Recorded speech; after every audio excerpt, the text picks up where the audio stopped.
Hey, what's going on, guys? Aarava here, and welcome back to my Let's Talk F1 2018 series here for the car launches ahead of the 2018 season of Formula 1, and this one for the McLaren 2018 Challenger, the MCL33, obviously piloted by Fernando Alonso and Stoffel Vandoorne, and the first car, obviously, with McLaren and Renault's partnership here, and in a nice new papaya orange now with a flash of the blue, so very much kind of like a mimicry almost of the IndyCar style livery Alonso ran in the Indy 500, and in my opinion, a very, very good looking car, especially in the right light. I don't think the studio photos do the orange justice in real life when they've taken photos actually on the day next to Fernando and Stoffel in the right lights. When you've actually got natural light, not just kind of studio lights, that orange really pops, and I really love it. I think it's up there with the Red Bull livery for me personally. Let me know what you guys think of it, especially McLaren fans. Obviously, it's a big change from last year, and last year was already a big change in itself. I like the way they've gone with it. Really slick, but also at the same time,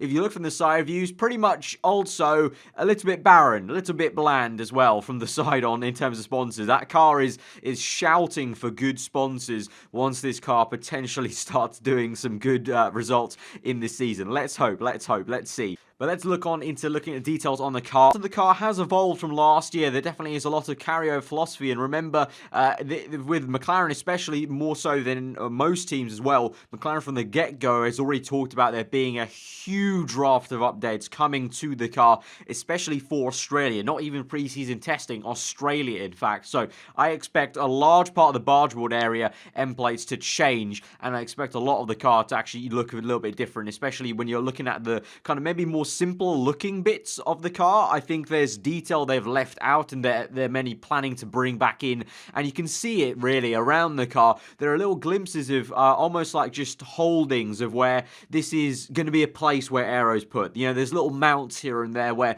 the car is, screaming out for some more bits and bobs on the car. But let's look through the bargeboard area firstly. So we're going to look firstly at the top end here. Now, as I said this in the Red Bull video. Now, typically a lot of teams now have not opted for what these are called Vortex Generators. Usually now they've gone for the one winglet across, streaking across. We've seen Ferrari do that, Mercedes do that, Red Bull do that, where it just hangs across or connects to the end plate of the barge. But McLaren are one of the few teams that still opts for multiple Vortex Generators just simply put on the top of the chassis and no winglet at all on the top. Now, that's maybe just their philosophy. Obviously different aero departments have different philosophies, and you can't just simply strap on different bits of aero to new cars and expect them to work. So it all works together with the rest of the car to form what they want. But you've got this outwashing shape to the Vortex Generators, trying to channel air a little bit outwards, sculpted in a way, especially with the front ones, peering off as it bends forwards, as the side pod bends forwards to meet the inlet shape. So a different take on how to do this entire area compared to teams like Ferrari, Red Bull, Mercedes. So Vortex Generator is just a fancy word really for an upright on a flat surface, or a surface if you will, because it's not exactly flat, as I said, it's curved, but a surface nonetheless, and an upright which essentially encourages mixing of the air, because as you get to the tip of these Vortex Generators, the air is going to spiral out from these tips outward, backwards, downstream of this car, and the mixing off the tip of this Vortex Generator is going to energize the boundary layer there and try and mix in and smoothen out airflow as it goes downstream and try and sucker down the air. So they've put it in a strategic place, angled it in such a way where it looks like from the top down view as well, what they're going to be trying to do is trying to get as much air stuck to the side of the side pod as it travels a little bit left and then downstream, trying to get it fixated to the point where it's going to literally shoot probably around the area you're talking about in between here that I've talked about many times before, trying to get as much suction through the rear tire to the rear wing. This area is very crucial. If they can get that as efficient as possible, smooth air chucking in towards the diffuser, the better that rear end is going to work, and a large part of the entire car is really just getting air to the rear end where they create the most downforce. If we look on then a little bit further down, you've got this nice little slot in the inlet itself. McLaren's inlets are pretty mixed, half and half, probably smaller than Mercedes, but larger than the Ferrari, Red Bull and Saab we've seen, and nothing, majorly going on there. So that might be, I don't know, something that McLaren look at later on in the season. Obviously, it's quite a big thing to obviously change the inlets there, so I don't think McLaren are going to be changing it in a hurry. Obviously, every team's got their own philosophy, and really, it's going to be interesting thing in terms of how good this McLaren is. The fact that they're going to bring a huge raft of updates to Australia apparently is a big factor to take in. But it looks like they have carried a lot through from last year. And obviously last year, a lot of the philosophy was obviously they had to work with, we know we've got a Honda engine that's down on power, so let's go for aero efficiency. So that means minimal drag with the most downforce created at the same time. And they brought a lot of that through. We'll see later on in different angles. There's a lot of stuff they brought through from last year where, maybe they don't necessarily need all that drag reduction. They don't need all of it because they've got the Renault engine now. But at the same time, it's still worthwhile because the Renault engine isn't exactly still matching the Mercedes and the Ferrari. It might match the Ferrari this year if their kind of predictions maybe come through and their hopeful wishing comes through. But at the same time, I think McLaren, you'll see later down the line, maybe they'll start to have a compromise between all the aero efficiency they've got at the moment on the car and try and just stick on pure downforce and really chuck downforce onto the car. But as we look onto the bargeboard area then, as I said, very much a carryover from last year. We saw this twisting and turning as it connects on to the chassis. So this is McLaren's equivalent of Mercedes' one winglet streak or Red Bull's little winglets or Ferrari's little winglets. They've kind of opted to connect the bargeboard to the main chassis plane itself, but they don't have any appendages on this entire main side of the chassis, something where I think maybe potentially they'll be looking at developing later on in the season. But really nice sculpted bargeboard area with 3 elements on the main part, and then as you get towards the floor, you can't see it from this angle obviously, but the floor very nicely sculpted, and you can't see it here, it's blocked by the suspension, but a lot of nice little slots and divots as the floor and the under tray starts to work its magic at the very front of the front part of the side part of the car. But you now got these 2 slots streaking down the entirety of the floor. We'll see it a lot better from the top down view, but really nice detailing on the McLaren floor to try and take air from the front part of this car and try and squirt it to the rear end, where I've mentioned again this rear end, very crucial part of the car, but really nice detailing there from the McLaren. In terms of the front wing, nothing much has changed there for McLaren. Very much a carryover from where they ended of Abu Dhabi. But you can see, Peter Pedromu, who used to be at Red Bull, he was an aerodynamicist working under Adrian Newey at Red Bull. They nicked him. McLaren nicked him from 15 onwards, and you can see that, that classic, Red Bull from back then and still very much kind of now. But you can see Pedromu's kind of influence of this sculpted kind of comes in from the end plate, then goes up, comes down. Really nice looking front wing there. And obviously, as I mentioned in many videos before, trying to chuck air to this outside front to create a vortex around here to try and clean up air as it comes off the front tire. And then all of this detailing, trying to create vortices to come through, hit this winglet, go through there, and also hit turning vanes that they haven't put on yet, which is one thing, as I mentioned before at the start of the video, they've got a lot of mountings here on this car that are ready for aero bits, and one of them is turning vanes that we've seen so many teams do. It's a standard thing now to have turning vanes just underneath the camera mount and right underneath the suspension, and that's exactly what these elements are going to be hoping to do, is get air and vortices to hit these turning vanes as they then move towards the bargeboard and the under tray of the car.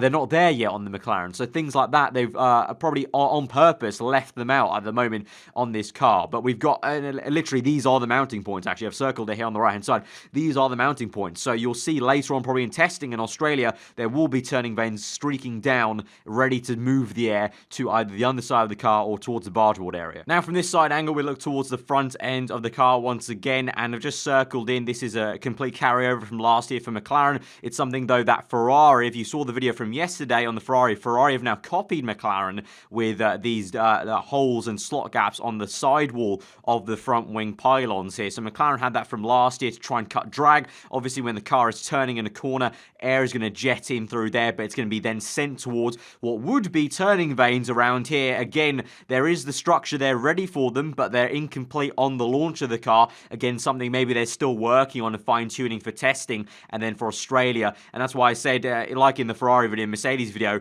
I'm thinking of doing some videos in testing about any updates to these cars. So let me know in the comments below if you guys do want to see that. And then here is also where the inlet for this S-duct of the McLaren would be as well. If we look towards then the bargeboard area once again, you've got those Vortex Generators at the top then, but looking a little bit more detailing on the floor of the car and the bargeboards themselves. One small winglet there carrying over and copying the floor shape here. Nice little slot created where the air will accelerate. That acceleration will help the air smoothen out and also suck in essentially towards as it gets towards the floor. And as I said, they've got that really nice slot gap streak, so that's quite a crucial area for them to get the air accelerating as it goes towards the end of the car. And then again, just a few details on the barge board, but very much a carryover from last year. This and the Mercedes car, I'll say, are very much biggest evolution from last year's car of any other team, really. A lot of teams have changed dramatically. They've opted for this very new style of side pod, whereas McLaren and Mercedes have stayed with what they had from last year in terms of that concept, and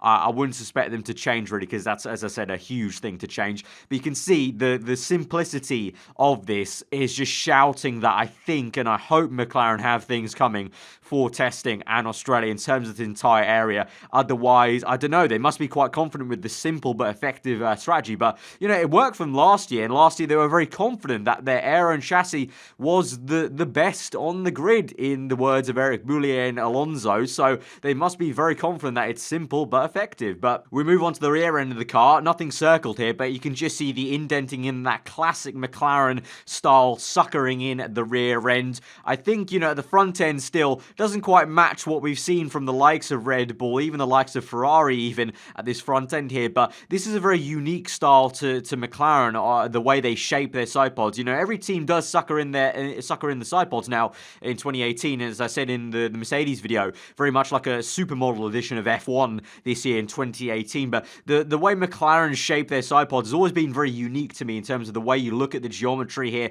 of it starting off wide on the right hand side at the very front, then kind of swooping downwards and narrowing at the middle point of the car, and then largening up a little bit as they get towards the rear end, where maybe they put more of the cooling and put kind of more of the engine structure there and have all the radiators housed obviously at the beginning part. But just aesthetically as well, just a little bit more of a better look at the car in terms of from this angle. Really nice way they've done the shark fin. I really do like that, the way they've angled the number and everything like that. And you can see here they've very much just carried over the rear wing style. A lot of drag cutting, a lot of slot gaps to bleed air downwards also towards the diffuser. But you can see as the air moves from the right hand side as it goes towards the rear wing, a lot of it's going to cut straight through, so the car's going to cut through that air and hopefully improve the straight line speed. But here you can see a mounting point on the rear pillar to connect the rear wing. That mounting point is screaming there for a small lower T-wing or just a small winglet. Usually that's where the monkey seat would be, but this year the monkey seats I'm pretty sure are banned this year because we've not seen them in any car.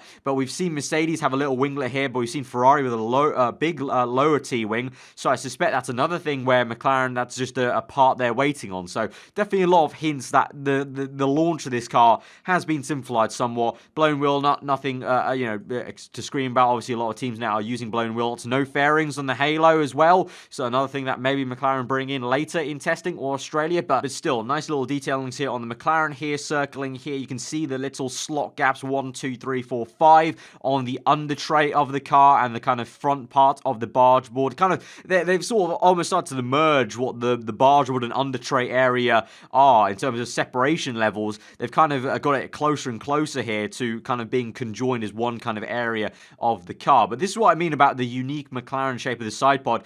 No other team kind of really does this in terms of the tapering and the small severity of the side pod. It kind of starts midway through the side pod, whereas most teams sucker in the car the most around here. McLaren do it middle way, and then kind of it opens back up at the rear end there. Probably, I think, a carryover from last year in terms of they're too used to maybe needing a lot of open air for the Honda engine, but also maybe just the way they package the Renault car, wanting it as sleek as possible to this middle part of the car. But this unique shape to the McLaren side pod that we don't see from a lot of teams. A lot of teams, the Ferrari, Red Bull, Mercedes, sucker in the side pod pretty much from here onwards, and, you know, have it very thin as it gets towards this very crucial part of the rear wing. But here again, from the side view, you can see that a lot better.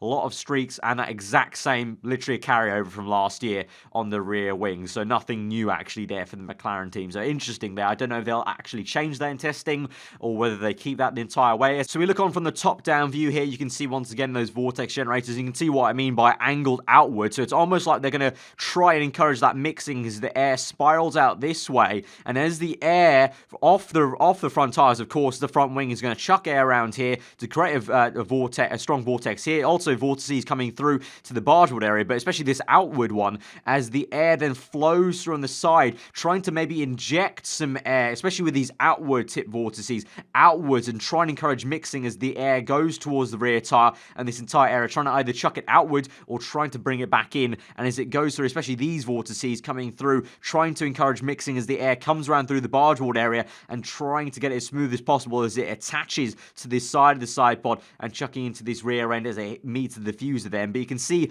this squirt gap here. So essentially, you can see it's squirted, it's shaped outwards. So trying to collect air as it comes through here, trying to collect it in and then sucker it all the way straight. And then you can see this turning the opposite way. So essentially a flip. They've kind of mirrored it and trying to squirt it back towards this area of the car. So really, really nice detailing on the McLaren floor there. And I suspect they'll do even more work throughout testing to try and get some more vortex generators just before and even more slot gaps potentially to try and squirt the air towards this rear end. Again, this kind of area screaming out for a lower T-wing there on the McLaren. And then we look onto this bargeboard area and you can see that detailing I was talking about. You couldn't see this from any angle, but these nice, intricate four little almost like claws almost coming out the floor of the car. And then the under tray, as I mentioned, look at that detailing on the under tray. So many nice little slot gaps and carvings out on that under tray. So fine and detailed from the McLaren in terms of the sculpture they've got going on there. And then you can see a little bit better that the sculpturing of the bargeboards, the different layers to it, and underneath, behind the bargeboard area, what you can't see as well, again, the under tray / bargeboard floor, again, a few little slots there. And this is where the bargeboard connects to the main chassis. But as I said, I would expect and hope McLaren maybe develop a little bit more on this side view, Paul. They've got a lot of this bargeboard area moved forward. You know, I think a lot of teams opt for all this area of the car to be maybe moved a bit more kind of this area, where McLaren have pushed it forward very much to this region of the car. So maybe that's a different philosophy from them, and that's why maybe this area is not as kind of, you know, aerodynamically changed from last year. But I think that's probably an area they will start to look at, especially maybe going through, maybe they will change eventually, move away from vortex generators to winglets instead as they start to sculpt air as it goes towards the rear end. But pretty much that is the entire McLaren in terms of the detailing, and as I suspect there will be a lot more to look at throughout testing as they go to Australia. But guys, do let me know what you think of the McLaren aesthetically as well as the chassis and aero side, of course. Let me know in the comments below. If you did find it informative and did enjoy the video,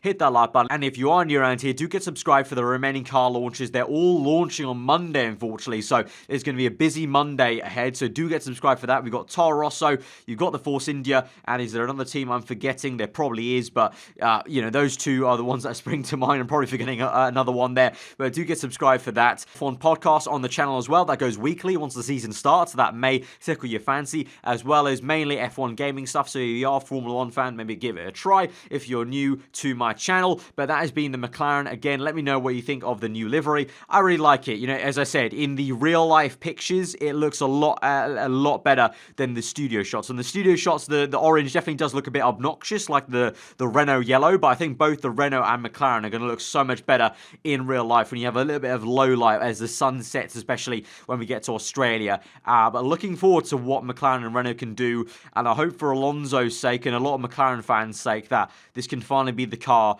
that, you know, propels them back to the front of Formula 1, you know, hopefully fighting for podiums sooner rather than later. But that has been the McLaren MCL33. I will see you guys next time. Hope you enjoy the rest of your day, and I'll see you guys next time.